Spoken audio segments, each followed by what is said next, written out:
നമ്മളിവിടെ വളരെ ഈസി ആയിട്ട് തയ്യാറാക്കാൻ പറ്റുന്ന ഒരു അപ്പമാണ് തയ്യാറാക്കുന്നത്. ഈ അപ്പം തയ്യാറാക്കി എടുക്കാൻ വേണ്ടിയിട്ട് വളരെ ഈസിയാണ്, അതേപോലെ നല്ല സോഫ്റ്റാണ്, ടേസ്റ്റും ഉണ്ട്. ഇതിൽ തേങ്ങയൊന്നും അരച്ച് ചേർക്കേണ്ട ആവശ്യമില്ല, അതേപോലെ തലേന്നേ അരച്ച് വെക്കേണ്ട കാര്യമില്ല. എല്ലാം കൂടിയിട്ട് 1 മണിക്കൂറിനുള്ളിൽ നമുക്ക് അപ്പം റെഡിയാക്കി എടുക്കാം. ഇനി ഇതെങ്ങനെയാണ് തയ്യാറാക്കുന്നതെന്ന് നോക്കാം. അതിന് വേണ്ടിയിട്ട് ഒരു മിക്സിയുടെ ജാറിലേക്ക് 250 ml 2 കപ്പ് റവ എടുക്കാം. ഇനി ഇതിലേക്ക് 1 ടീസ്പൂൺ ഈസ്റ്റ് ചേർത്ത് കൊടുക്കാം. പുതിയ ഈസ്റ്റ് ആണെന്നുണ്ടെങ്കിൽ ഒരു 3/4 ടീസ്പൂണൊക്കെ ചേർത്ത് കൊടുത്താൽ മതി. ഇനി ഇതിലേക്ക് നമ്മൾ ചപ്പാത്തിക്കൊക്കെ ഉപയോഗിക്കുന്ന ഗോതമ്പ് മാവില്ലേ, അതൊരു 4 ടേബിൾ സ്പൂൺ ചേർത്ത് കൊടുക്കാം.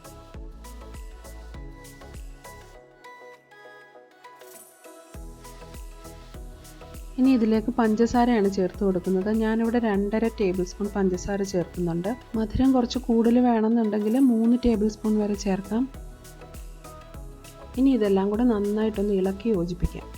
ഇനി നമുക്കിത് അരച്ചെടുക്കാൻ ആവശ്യത്തിനുള്ള വെള്ളം ചേർത്ത് കൊടുക്കാം. വെള്ളം ചേർക്കുമ്പോൾ ഇളം ചൂടുള്ള വെള്ളം വേണം ചേർത്ത് കൊടുക്കാൻ, എന്നാൽ മാത്രമേ ഈസ്റ്റ് നന്നായിട്ട് ആക്ടിവേറ്റ് ആകൂ. ഞാനിവിടെ റവ അളന്നെടുത്ത കപ്പിന് 2 കപ്പ് ഇളം ചൂടുവെള്ളമാണ് ചേർത്ത് കൊടുക്കുന്നത്.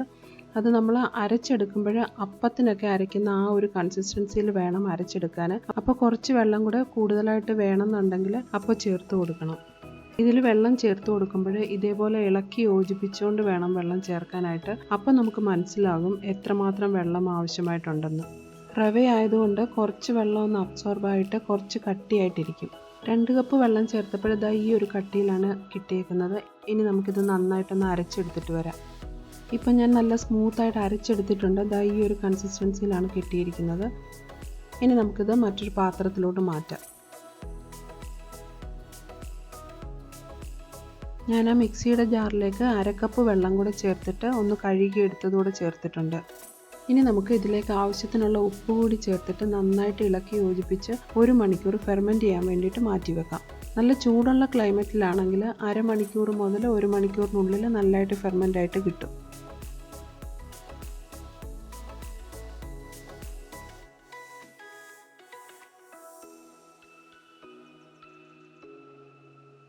ഇപ്പോൾ 1 മണിക്കൂർ ആയിട്ടുണ്ട്. നമ്മുടെ മാവ് നന്നായിട്ട് ഫെർമെൻ്റ് ആയിട്ട് കിട്ടിയിട്ടുണ്ട്, നല്ലതായിട്ട് പുളിച്ച് പൊങ്ങി വന്നിട്ടുണ്ട്. ഇതിപ്പോൾ അപ്പത്തിൻ്റെ മാവിൻ്റെ കറക്റ്റ് കൺസിസ്റ്റൻസിയിലാണ് കിട്ടിയേക്കുന്നത്. ഇത് കുറച്ച് കട്ടിയായിട്ടാണെന്നുണ്ടെങ്കിൽ കുറച്ച് വെള്ളം കൂടെ ചേർത്തിട്ട് ആ ഒരു കറക്റ്റ് കൺസിസ്റ്റൻസിയിലോട്ട് മാറ്റണം.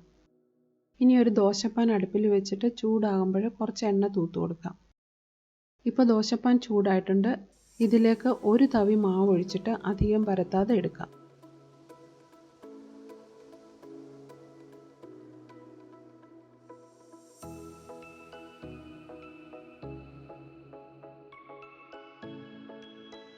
ഇതൊഴിച്ചതിന് ശേഷം ഇതേപോലെ കുമളകൾ വന്നതിന് ശേഷം നമുക്കൊരു ലിഡ് കൊണ്ട് അടച്ചു വെച്ചിട്ടൊന്ന് വേവിക്കാം. ഒരു 2 മിനിറ്റൊക്കെ വേവിച്ചാൽ മതിയാവും.